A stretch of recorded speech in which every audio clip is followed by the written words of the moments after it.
a sign of psychological incapacity.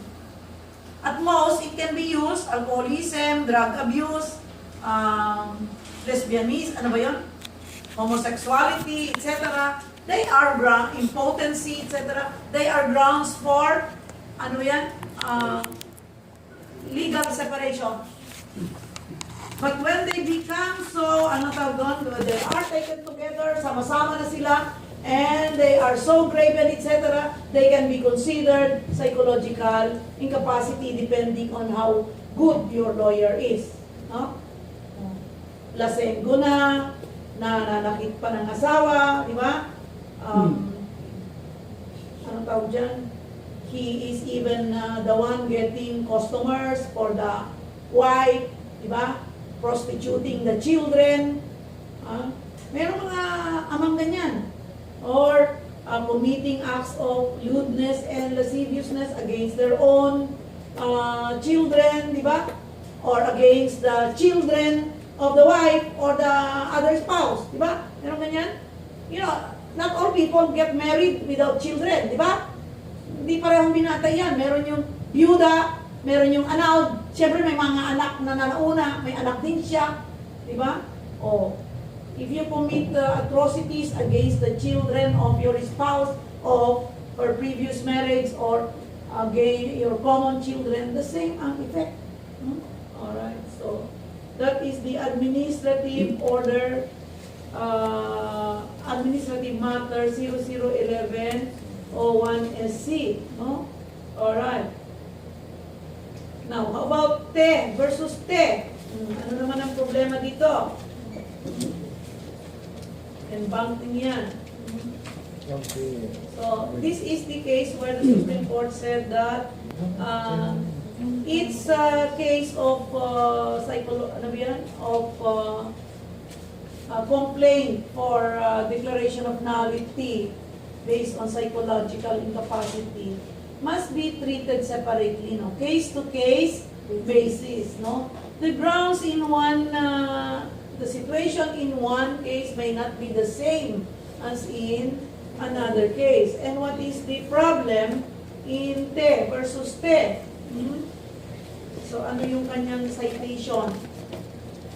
Tignan nyo kasi ito, yung mga, kasi here, they do not tell us the story. Mr. Attorney Santa Maria, who is the author of this book, merely gives you the doctrinal aspects of the cases.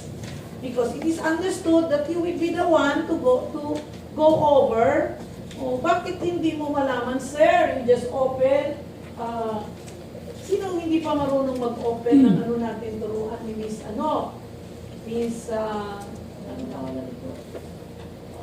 for cases, especially those new cases, like for instance, ito tandaan ninyo, if you do not read the cases, you will not pass the bar.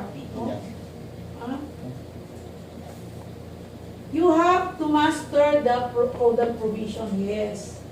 But there are codal provisions which cannot be understood unless you read the cases applying them.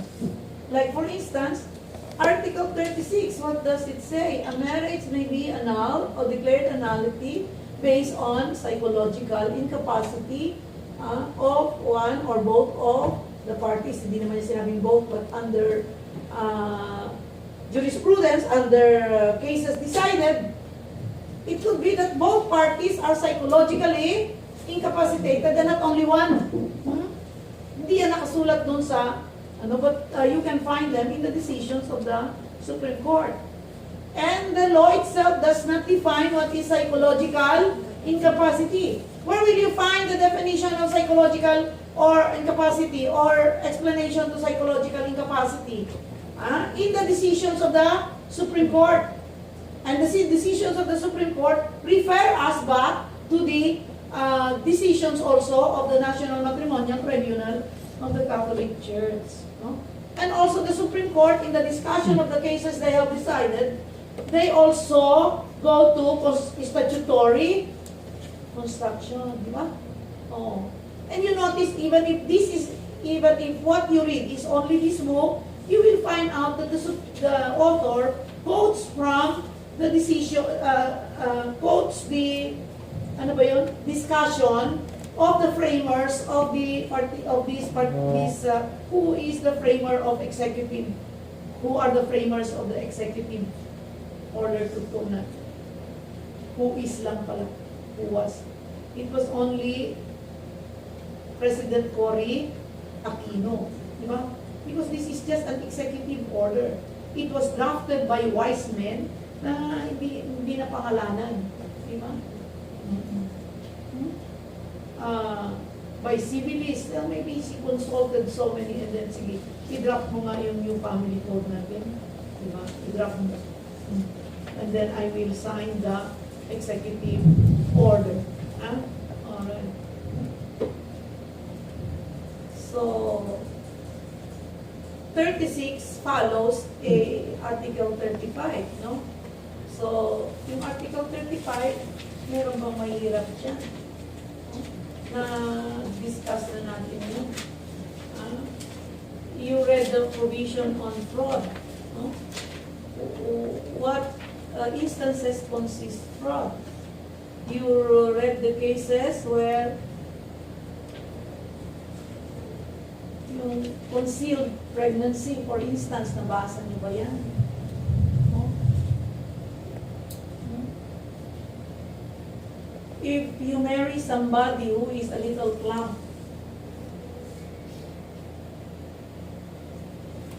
and then sabi niya sa Ilocano, ay manong, boy kong kuladay ta.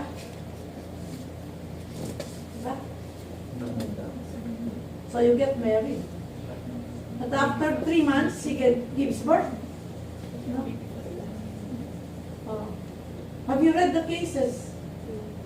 Anong sabi ng Supreme Court? In one case, the Supreme Court agreed that trick was played on him because the woman was naturally plump and it was and she was not yet in the she was, I think, still in the first trimester of pregnancy, and so the court did not blame the man for mistaking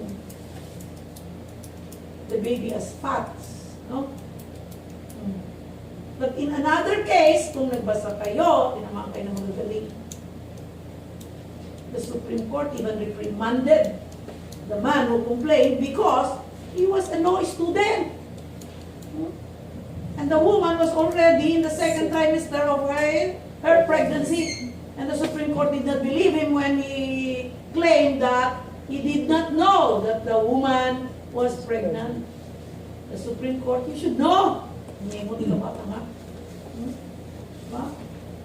You are unable to determine whether the woman you are marrying is pregnant. Diba na-meet nyo na ba yan? Hindi pa nakakuha ng persons. Mapaluin nyo yung mga langaw. Kasi baka sa inyo tumama yung pamalo. Ha? Hold on to the pamalo kasi baka mapalo kayo. Mapagkamalang ko kayong langaw. Ha? Alright, so ano? Ha? Who can be brave and tell us this one or two of the interesting cases decided by the Supreme Court? Yung chungmoy, no? Very interesting yan. You should not be be content because what are cited in the book, they are mere glimpses of cases. This chungmoy versus chungmoy, ano ba yun? The versus that. Ching whatever, is a very interesting case. This is the case of the man who refused to have intimate relationship with the wife.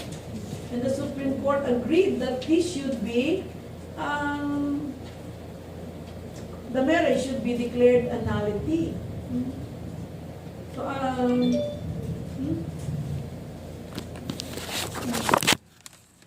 so hindi pa tayo marami pa. Marbella versus Bobbies.